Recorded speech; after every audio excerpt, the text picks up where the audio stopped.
Hey, it's Call Me Keish, and I'm riding with Freeze. Make sure you check them out. Rides with Freeze on YouTube. Back in the building, young Jayzie babies in the building. If you could start and just give us like a brief background about who you are, you know what I'm saying, and everything you created and built, just a small summary. Wow, who am I? I feel like in my own mind, if you're asking me, I am an entity.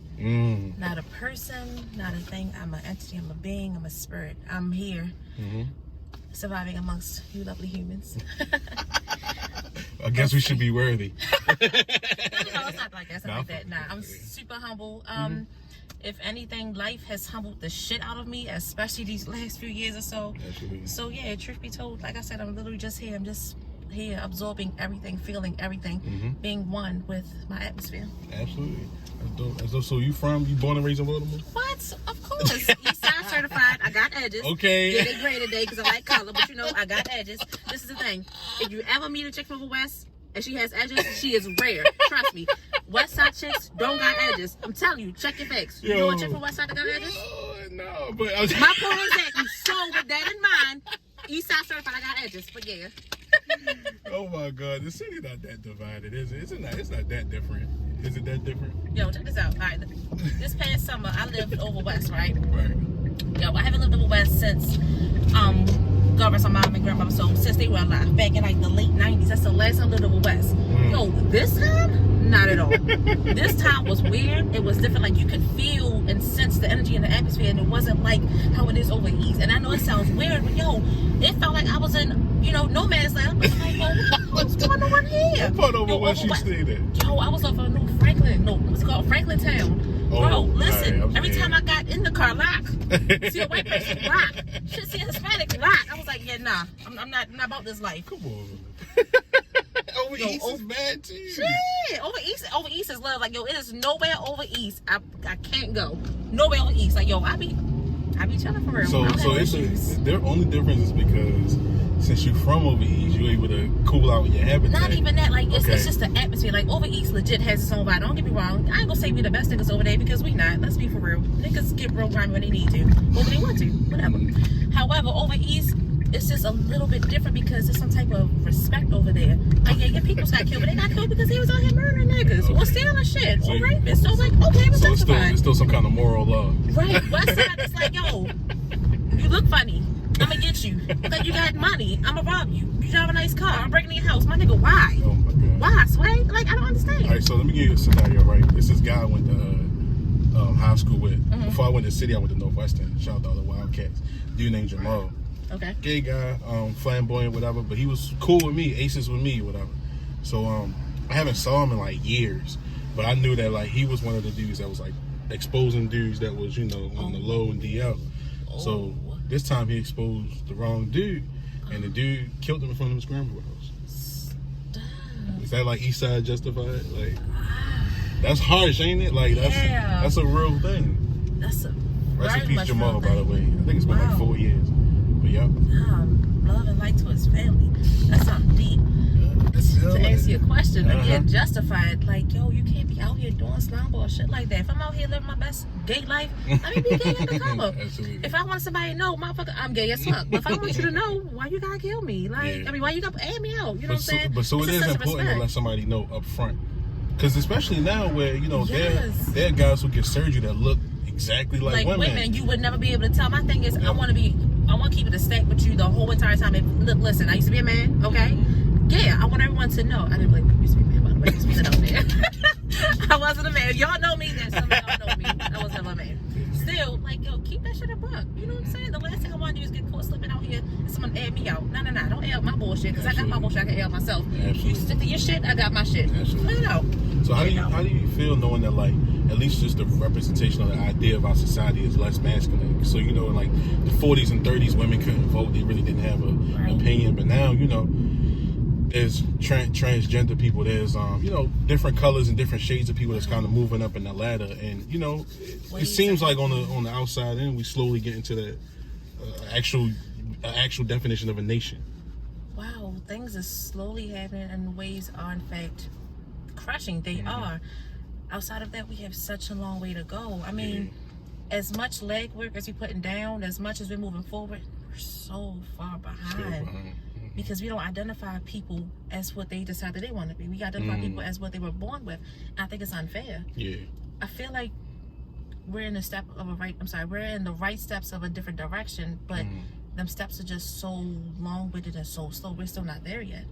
We're still beefing over, transgender restrooms, this and that. And yet, we just, 2019, passed the ban of actually having locks in the workplace. That shit is weird to me. Locks.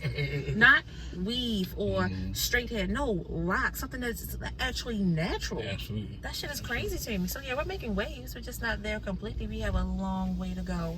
Do you feel like the dirty hamper in politics kind of slow it up? So, you got people like a Michael Steele or a couple of these black people that say they represent our communities and stuff, but they just using us, as pawns to get to the next level of their. That's how it goes, which is I never forget. It was like 2003, and Michael Steele and a couple other people was running for one of these. I don't really into politics. Was he running for like mayor or something? Yeah, he was mayor, city council. Like for the first time ever, because we live on Park Heights. I seen him at Park Heights and walking with the people. Never saw him again. And it's like it seemed like for the moment, the general public will be with it because it's a Kodak moment, or and it looks as though he's actually for the people. When in all honestly, I'm not really for the people. I'm here to utilize the people for what I can get out of them, and after that.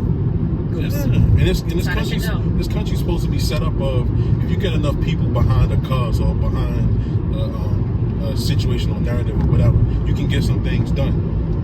So I feel like that is true, and unfortunately, the black vote, believe it or not, is the heaviest weight vote. Granted, you have the Latinas, the Hispanics, the Puerto Ricans, the whites, whatever case may be, but we are the nation's literally backbone. So when you got the backbone riding with you, you good to go. Yeah. For example, all right, keep this. You watch Power? Of course. I ain't finished the last episode yet. Just leave it at that.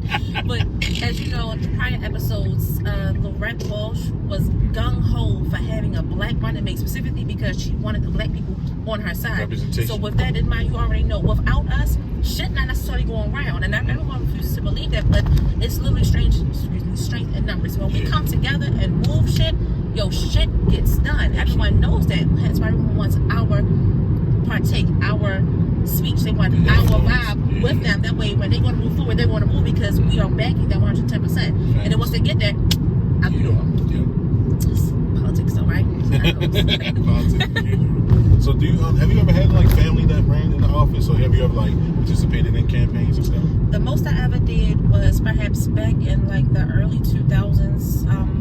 I was in high school and they were raising the prices of the bus pass. Little backstory, I went to private school basically all my life, but I've always had to catch the bus. I didn't get a car until my adult years, right? So boom, I think that at this time the bus passes were $3. Remember the day pass used to be $3? Yeah. They went up to $3.50. We went and we rallied there for hours. At that moment in time, I felt so powerful to know that even though my voice might not get heard, the fact is that I'm making steps toward change. And then after that, I did smaller things, but that was just within my community, like where I used to grow up at. I'm down. Where I used to live at, over east again. I would put trash bags and tie them up on everyone's railing because it was just so much trash in the gutter. It was like bottles and Dorito bags and Cheeto bags. It was just like, bro, we live here. Keep that shit clean. You know what I'm saying? That brings so many more rats. Bro. So many rats. Crazy. I did a project on it in school, and one of the classes, I think, it was something about giving back to the community. So, like I said, that was in my early 2000s. And I was in college. I did the same thing again, but after a while, I just started cleaning up trash myself. Okay. That was my way of getting back to the community because, granted, my voice only means so much, but still means something. Right. I felt like if I'm doing it and someone else's child see me doing it, they're going to say, oh, look, she's picking up trash. Let me do the same. Right. Put forth that initiative to get things done, and things will get done. And just, again, we have such a long way to go with everything. So what private schools did you go to? So I started out at St. Catherine's. I went to public school for 1 year, 4th grade, Montebello. Okay. But also got suspended and expelled for fighting. Neither here nor there. Wow. After that, back to the private school. I went to Holy Spirit for a year, and then my grandmother died, and then I actually didn't even finish 5th grade, which is weird because I supposed to have graduated, I think 06, it was supposed to push me back, but I ended up graduating 05. After Holy Spirit, it was what, St. Ambrose for middle school, St. Francis Academy for high school, St. Francis. And I got accepted into St. Francis University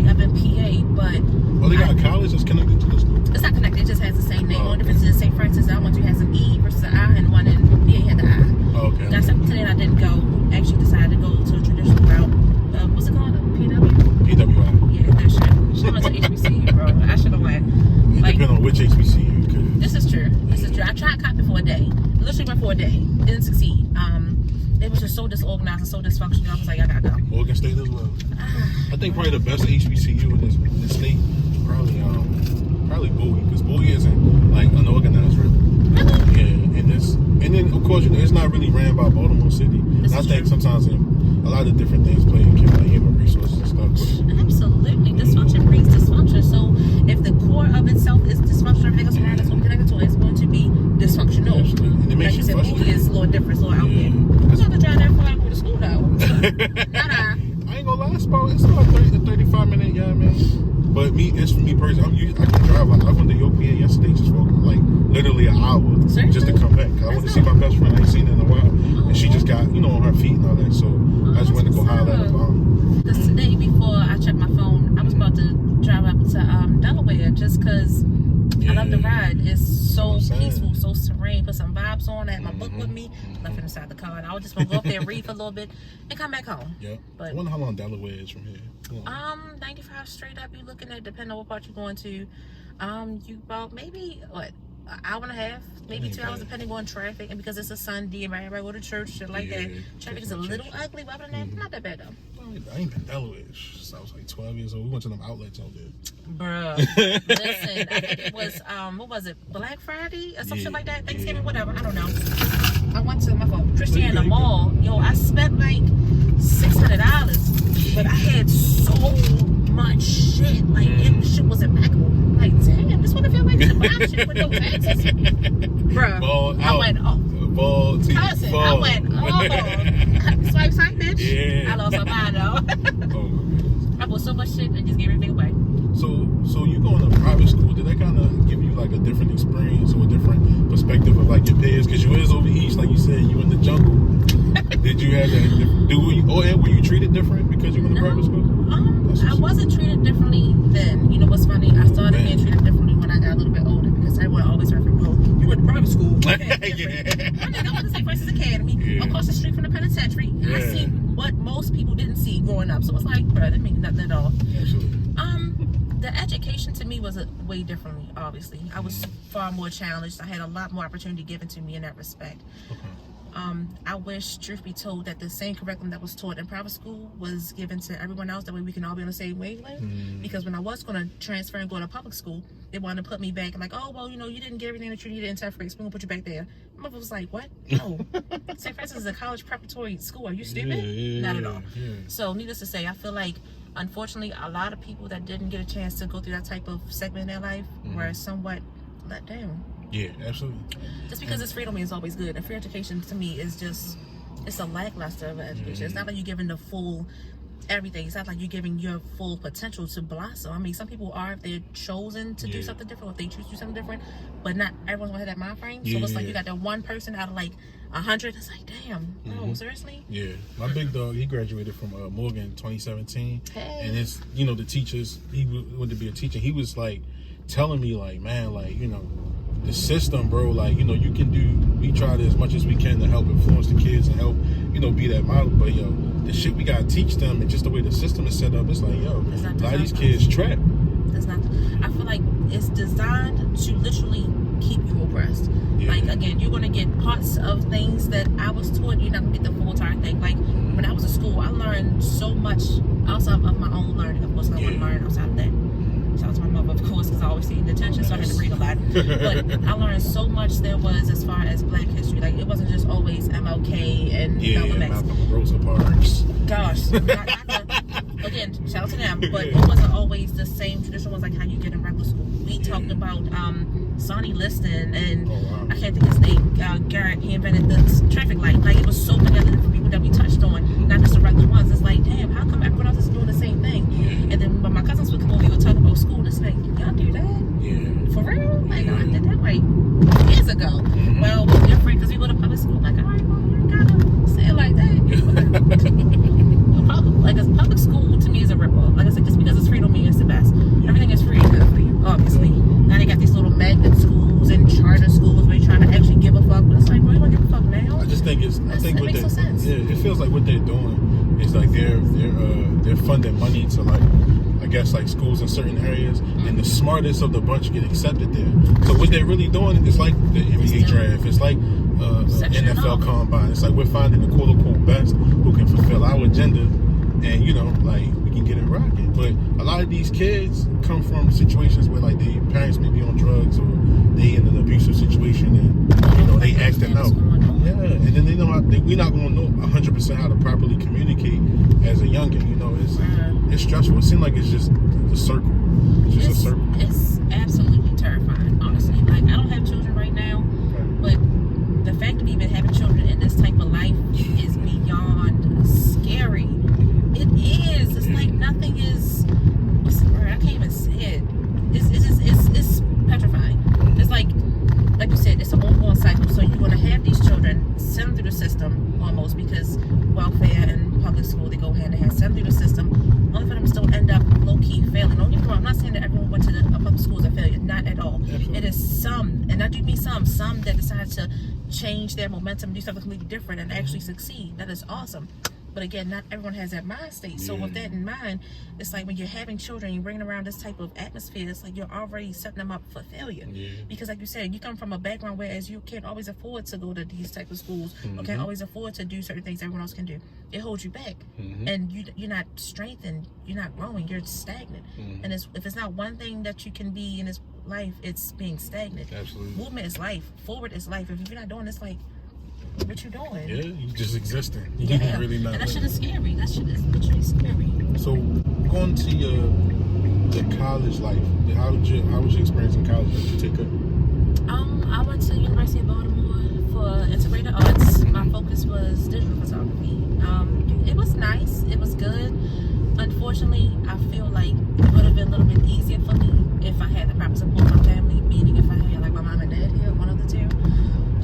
I experienced a lot of things growing up that I felt like, damn, this shit is tough. And in my family, don't get me wrong, like, we love, but not like how most people love. Like, we're not, oh, you had a bad day at school, let's, talk about, give me a hug. It's like, all right, well, fix that shit and move the fuck on. It's like, damn, bro. It's kind of how my that tough love ain't nothing to play with. I mean, it makes you strong, but it's something. And being in school, I feel like I needed so much more assistance because I was going to school, working a full-time job, in a relationship, and at the time it felt like, bro, all I do is take care of everyone else, and I'm trying to survive, and I'm really not. And then no one actually told me that when you go to school and you actually apply yourself, you get better grades. You get more good shit happening your way. Teachers will give you like a 5-point bump just for effort.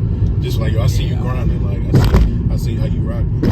I didn't start taking school too serious until I think maybe 2014 when they was like, yeah, you're actually on the path to graduate. So graduate, because truth be told, at the time when I started going to school way back when, my mom had just passed away in 05. 04. I went to college in 05. I was going to school because niggas was like refund checks. Bro, the big flip, Surely, I could go to school and get a check like $3,500 off the rip. Yep. Sign me up. Yo, this it was crazy. I was doing everything for all the wrong reasons, and then when I started going to school way back when, my heart wasn't into it. That time I went to UB, I was into it, and it's so funny because I had probably posted something on Facebook, like Facebook memories, 2011 and 2010, like, yeah, I'm gonna go to school for photography, and my shit is gonna hang at galleries, and that exactly happened. I was like, wow, school is different. I just wish I would have applied myself more, and been in a better mind state. Whereas I'm here for a reason. I'm not trying to bullshit. I'm not trying to do everything else. I'm here. But even still, while being there, it was still tough because I wanted to play off and goof off and not necessarily apply myself, and I actually did myself a major disservice by doing so. Absolutely. But even when I think back on it, I learned some things, but now I feel like I'm doing a lot of things over again that I should have done back then because I didn't take it too serious. I wasn't old enough, I wasn't mature enough, I wasn't up here. You know what I'm saying? Now I'm up here, it's like I take shit so much more differently. And that's one of my. I love this trail, by the way. God, I love this trail. It's not. I don't have a lot of regrets, but I got a few. One of them is that. Before you go any further, you don't have any regrets. This is the thing, when you regret, if you feel like you lose, you don't have no regrets. You got some things that you probably want to redo, some things that you want to revisit, but you're not regretting anything that happened. Everything that happened for this specific reason for you to be designed the way that you are right now. No regrets. You ain't got no regrets. Cool. All right, let me fix it up. I got some. I love it. You know what I'm saying? You gotta school me. You know what I mean? I got some things I definitely will revisit. There we go. New read. But one of them is definitely like, being more, understanding more what I want when it came to school. Because honestly, like, my mom just was like, yo, you gonna do this. You should major in this because you can get more money and then you can do a career, you can do such and such. And I just be like going through the motions, like, all right, like whatever. Like they got to a point, maybe like 10th grade when I actually went to city, I started really caring about school. Like I just didn't. I don't know. I didn't have anything traumatic happen. I didn't deal with anything. I just think I just was disconnected. Like I didn't. Like that sometimes. Yeah, I never really had like no. Don't want to push you in the right direction. Nah, my mom always pushed me. I just didn't really listen. I just wanted to mind out sometimes. I wanted to roll with my boys, or like I be. So it was you that wanted to do opposite. It wasn't like you arrived. You just like, you know what, fuck it. I'm gonna let live. Today Tuesday, fuck school ain't going. Like okay. Like you know what I'm saying? Just like, and then you being young, kind of wanting to show off, wanting to impress a girl and stuff, and then honestly too, like I realized, so I have bad social anxiety, so I'll be in front of a group of people. I don't know you, I ain't saying shit. And sometimes I don't like raising my hand because I don't like being wrong. So it'd take a lot for me to raise my hand. Even if I do, then I gotta clear my throat because all this stuff built up, pause. And that's how it really used to be. Even in college it got like that. But I don't know what that was. I think it was just me being, of course, nervous and in a new setting, but not pushing myself because people who personally know me be like, yo, you're not even like that. And I'm like, I know, you know what I'm saying? But oh, they about to jump out there. Yeah, he's about to get paid. After I meet up, damn sure was. My leg, go ahead. But nah, so it just became like a tug and war, you know, and I disappointed my mom a lot by not having the grades or fucking up the money and stuff. So once I kind of got in my groove and what I wanted to do with my life in like 2015-ish, like around that time, I started, okay, now this is what I have to do, such and such. Like, let me go ahead and really go. I went to UB for a while, but they ain't had a major I wanted. They ain't really have like the course I really wanted to do. So what you want to do? So right now I'm working in radio. I do stuff with media and all that. So that's mainly my forte. And one thing I learned about the game is that you got a degree really don't mean shit. It's really your hustle and who you know. But the degree can add to it. So it felt like because now I work for 106, 106.5. I work for 105.7 and stuff. So like I've been there like 2 years doing promotions. So that can help get me to the next level. You know what I'm saying? That is awesome. Really quickly, my professor at UB, Professor Pearl, also worked at Cap. Shout out to her. She's fucking awesome. You did? She gave us this quote that I will never, ever, ever forget. From us sentence, but she said, your network is your net worth. Bruh. That's the realest. When I tell you it didn't hit me until afterwards, obviously, that shit is real. Yeah. Your net worth is in fact your net worth. Yeah. So maybe it's not the fact that you probably wasn't applying stuff, you just wasn't in that place whereas you had like-minded individuals that was actually showing you, pushing you in their own way how to move forward. Yeah. So don't beat yourself up on yourself now, oh, I didn't do my best. You probably didn't do your best because you probably wasn't planted within that realm of, I would say greatness, within that realm of like-mindedness. That can challenge me. And, you know, and the thing is, like, I had to learn that when it comes to, I had to learn within myself, like, when it comes to things you want, like, everyone's not going to initially approve, you know, like, your mom's not really going to want to hear that you want a career in music or you want media because they only going to look at the stigma of what you want to do. I'm going to be about the money, too.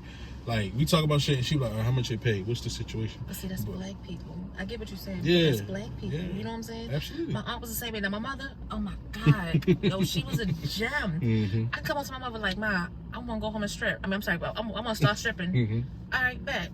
Do you have a plan lined up? Where do you see yourself from doing this? Like, she legit was one of them people that was just like, fuck. She was a fucking gem. Like, my aunt was like, you want to go to school for photography? You just want to take pictures? Yeah. You can do that now. And I'm like, yeah, but, you know, if I go to school and I get a degree and I learn the, like, specifics of it, I'm going to be good. What? Right. You're right. Sure. Sure. I like, maybe, my first year of college was at Bowie, I left. And then, like, from then on, like, I started what I wanted to start. Me and a couple friends of mine wanted to do a record label, so we slowly built up. We put our money together. We had our own events. That's dope. Yeah, because my guy was plugged in. His father had his own space, so we should just do stuff. Nice. We was doing that up until, like, 2015. I switched and started doing, like, internet radio. And then, like, a year later, that's when I started blogging for Shay. And then, like, I kind of I like, took off from there. That's and then, what's like, I started doing all different things. And that's why I give a lot Shay McCoy? The only Shay. Shout out. Oh my God, I love her. She We was poppin'. in so class together. I love Shay, y'all. Like she's a fucking truth. Like she definitely is. She is the epitome of a hustler. Shorty keep it pushing, no matter what. Like she's gonna survive. Like real life, she's gonna survive. And it was dope because like she taught me a lot about the efficient way to network and how you can make social media, like you can kind of just flip things and create your own narrative and stuff. So I think from then on, learning my own lessons and then figure out where I wanted to go and who I wanted to be.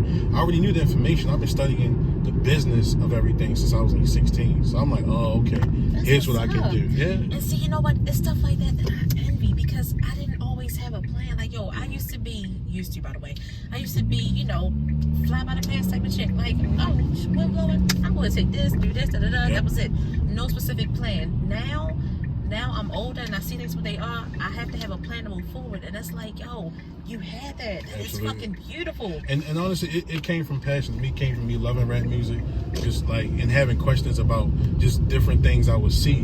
And no one can answer me because nobody really understood it. So did enough studying and, you know, a little self-educating and then kind of meeting people on my own. So when we have conversations with my friends about like rap music and different stuff, like I'll come with a more perspective that's deeper than just like the barbershop talk of like, oh, why they beefing on this, or why he say this, and I'm understanding a little more of it. So I kind of got to leverage a little bit. You know That's what I'm saying? Pretty dope. So, like I love stories like that. Like I've been in since I was like, you know, yay high to a flip. It's a grind, and it's a real grind.